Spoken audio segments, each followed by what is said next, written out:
How you doing? I'm Jeff Seaton. This is Jeff Seaton Lawn Care. Welcome to my channel. If you are a first-time viewer of my channel, well, as I said, welcome, number one. Number two, you should go back and have a look at my previous videos that I have posted. I have decades of experience in the lawn care industry, and I've put together quite a collection of videos that can help you with pretty much all your lawn care needs. If there's something that you'd like to know about, you can send me a message. I'd be happy to put something together for you. Now, today's video is all about early spring lawn care. I'm going to give you 7 essential things that you should be doing to help your lawn get a great start to the upcoming growing season. The first thing that you should be doing once the snow disappears is get out and take a walk around your property. You want to make sure you're picking up any sticks, twigs, any kind of debris, leaves, garbage that's collected on your lawn over the winter. That stuff laying on your grass could potentially smother the grass underneath and prevent it from growing. The second thing that you want to do is grab your rake. You want to go out and give your lawn, the entire lawn, a light raking. You're not pulling hard. You're not trying to rip that dead grass or any new grass out from the root.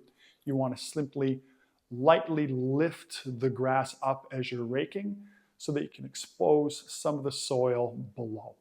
That will heat that soil up quickly and potentially cause your grass to start growing sooner. The third thing that I do in the early spring, I do it every 2 years actually, is I aerate my lawn. After a cold winter where there's freezing and thawing, snow sitting on the lawn, compaction can be the result. Aerating your lawn will help eliminate that compaction. In addition, it will get nutrients deeper down into the soil. It will get water deeper down into the soil. The roots of the lawn will go deeper into the soil, looking for the nutrients and water. That in itself will strengthen the lawn significantly. The fourth thing that you should be doing every spring is testing your soil. Just get yourself a home soil test. You can pick them up on Amazon. I'll put a link in the description below. You want to check to make sure you know the nutrient requirements of your lawn, checking to see your pH and adjusting accordingly. The fifth thing that you should be doing in the early spring is putting down a pre-emergent. Once your soil temperature reaches around 55 degrees Fahrenheit or 12.5 degrees Celsius, I suppose, you want to put down your pre-emergent. Prodiamine is a very good pre-emergent that can be used in a whole collection of different situations.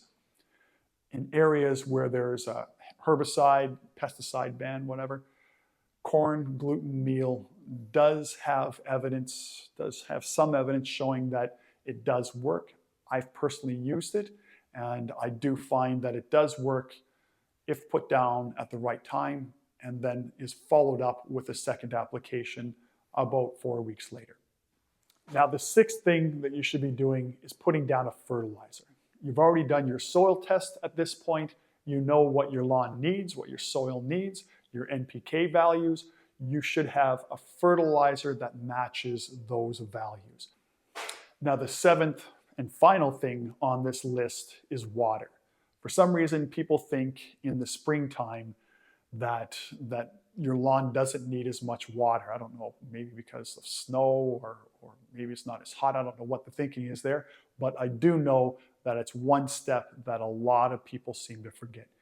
In the springtime, in the summertime, in the fall, throughout the entire growing season, your lawn needs between 1 1/4 and 1.5 inches of water per 7 days.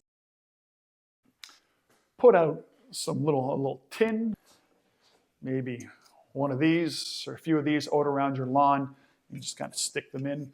It'll catch water for you so that you know how much water you're getting over a 7-day period. After 7 days, just pick it up, pour it back out. I'll leave a link to these in the description below. Now, if you follow these 7 things, you will kickstart your lawn this spring. But if you have any questions, you can put them in the comments section below and I'll answer those questions for you. I appreciate the time you take to watch this video. My name is Jeff Seaton. Thank you very much for watching.